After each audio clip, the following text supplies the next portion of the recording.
सिंह डोटासरा एक के बाद एक भविष्यवाणियां कर रहे हैं किरोड़ी लाल मीणा को लेकर और ये सवाल खड़े कर रहा है।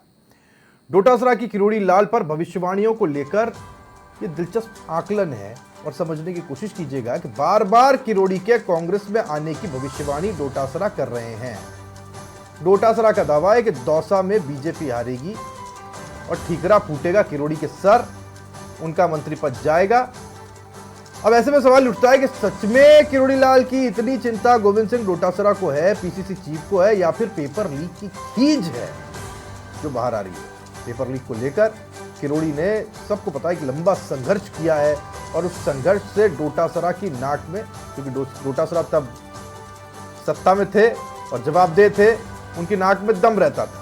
ऐसे में किरोड़ी के कांग्रेस में आने के कयास डोटासरा की कोरी कल्पना है या फिर उनकी भड़ास, ये एक बड़ा और गंभीर सवाल है जो बड़ी दिलचस्पी के साथ में पब्लिक फोरम पर पूछा जा रहा है। ये हम क्यों कह रहे हैं? इसलिए क्योंकि डोटासरा ने एक बार फिर से किरोड़ी लाल मीणा को लेकर के अपना पॉइंट रखा है। क्या कुछ कहा है डोटासरा ने, एक बार सुनिएगा।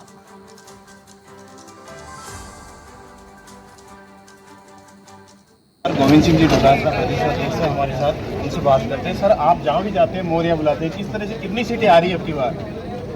बीजेपी से ज़्यादा आ रही है और टोंक सवाई माधोपुर 100% कांग्रेस इंडिया गठबंधन की आ रही है। सर, देखने में आया कि बीजेपी के नेता ही बीजेपी को कोस रहे हैं। किरोड़ी लाल मीणा ने कहीं ना कहीं ईआरसीपी को लेकर के अलवर में घोटाले की बात कही है, किस तरह से देखते हैं आप? किरोड़ी मीणा जी 4 तारीख तक बीजेपी के मंत्री हैं, उसके बाद में हमारे साथ ही एमएलए के रूप में ही काम करेंगे। उनसे काम नहीं हो सकता, वो मंत्री नहीं रहेंगे, भविष्यवाणी मान लो। से और महुआ से अगर बीजेपी जीत गई तो मैं इस्तीफा दे दूंगा। तो ये तो महुआ से भी कांग्रेस जीतेगी, टोंक सवाई माधोपुर से भी जीतेगी, दौसा से भी जीतेगी, आप समझते ना। तो जब ये सारी जीत रहे हैं तो वहाँ क्या करेंगे? प्रत्याशी कांग्रेस प्रत्याशी हरीश जी मीणा क्या कहीं ना कहीं अगर जीतते हैं तो इनको मंत्री पद दिया जाएगा? कहीं ना कहीं नहीं, 100% जीतेगा और इंडिया गठबंधन की सरकार में राज में फैसला करवाएगा, हकदार होगा। प्रधानमंत्री मोदी के लगातार दौरे हो रहे हैं, राजस्थान में आज पुनियारा में भी सभा है, किस तरह से देख रहे हैं सर? कोई फर्क नहीं पड़ता। ये तहसील लेवल पे प्रधानमंत्री आने लग गया तो आप समझ लो कि बीमा बीत चुका है। बीजेपी का बीमा बीत चुका है। पिछली 12 सीटों पर चुनाव में काफी गिरावट देखी गई है। 12 आ रही है। किस तरह से देख रहे हो आप?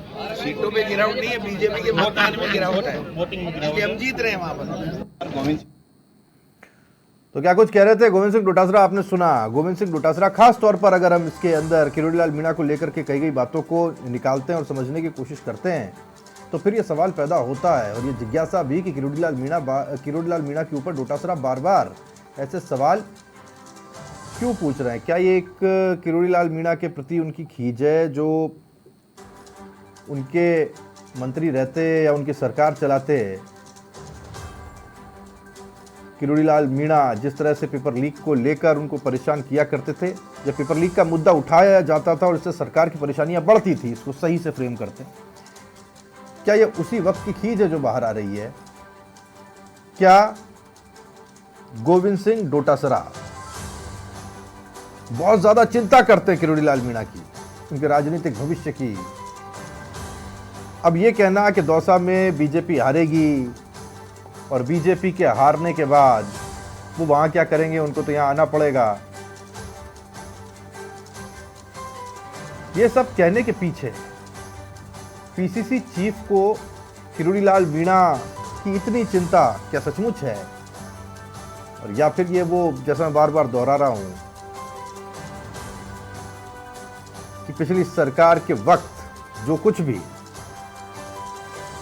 हुआ पेपर लीक को लेकर और किरोड़ी लाल मीणा की वजह से जितनी परेशानी सरकार को हुई, ये उसकी खींच है जो बाहर आ रही है। अधिराज नरूका समाचार प्लस संवाददाता हमारे साथ जुड़ गए, जानकारी उनसे लेते हैं। अधिराज जी, एक बार फिर से किरोड़ी लाल मीणा के मुतालिक टिप्पणी की है गोविंद सिंह डोटासरा ने और गोविंद सिंह डोटासरा ये कह रहे हैं कि साहब वो यहीं आने वाले हैं, अब क्योंकि दौसा में तो हार जाएगी बीजेपी तो फिर वो वहां क्या करेंगे, उनको यहाँ आना पड़ेगा, मंत्री पद जाएगा। अब ये असल में उनकी चिंता है या फिर उनकी खींच है ये मैं इसलिए कह रहा हूं क्योंकि आपको याद होगा पिछली सरकार के वक्त लगातार किरोड़ी लाल मीणा के आंदोलनों को लेकर और पेपर लीक को लेकर उनके द्वारा उठाई गई आवाजों को लेकर सरकार कितनी परेशानी में रही है। क्या यह डोटासरा का पेबैक है, कैसे समझते हैं आप? देखिए राहुल, ये चुनाव का दौर है और चुनाव के दरमियान कोई कही हुई बात जो होती है, नेताओं का बयान होता है, उस पर सिर्फ एक ही निशाना होता है और वो होते हैं वोट बैंक।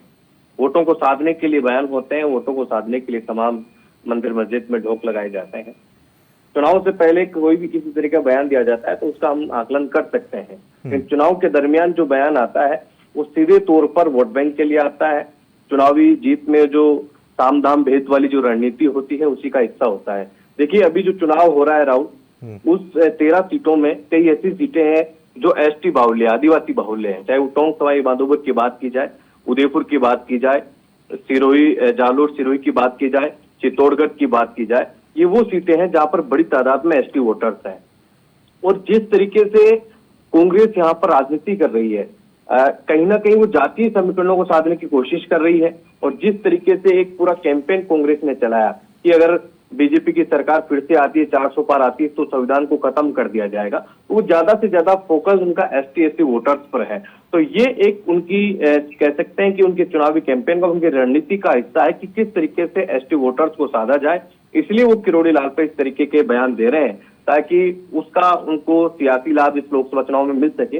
और किरोड़ी लाल का कांग्रेस में जाने का जहां तक सवाल है, देखिए किरोड़ी लाल पहले भी कांग्रेस में नहीं गए। जब बीजेपी से उनकी रावत हुई, बीजेपी से जब उनकी पूरी तरीके से वो बीजेपी से निकल गए और सीधे तौर पर उन्होंने इस्तीफा दिया 2003 से, जब 8 में वो मंत्री थे वसुंधरा सरकार में, वो पार्टी छोड़कर कांग्रेस में नहीं गए। उन्होंने दूसरी पार्टी, खुद की एक पार्टी लेकर आए जिसको राजपा थी और राष्ट्रीय जनता पार्टी, इस तरीके की वो संगमा की पार्टी थी। उससे चुनाव लड़े, कुछ सीटें वो जीत कर भी आए, लेकिन फिर से वो बीजेपी में आए। वो एक विचार के साथ जीने वाले व्यक्ति हैं। वो कांग्रेस में पहले भी नहीं गए, निर्दलीय लड़े, दूसरी पार्टी से लड़े, लेकिन वो कांग्रेस में नहीं गए। तो ये सीधे तौर पर डोटासरा एक चुनावी उनकी रणनीति का हिस्सा है कि इसको किस तरीके से वोट बैंक में तब्दील किया जाए। बिल्कुल अधिराज, बहुत शुक्रिया आपका इस जानकारी के लिए, इस बातचीत के लिए, चर्चा के लिए। अधिराज सिंह नरूका, समाचार प्लस संवाददाता, ये जानकारी हम तक पहुंचा रहे थे।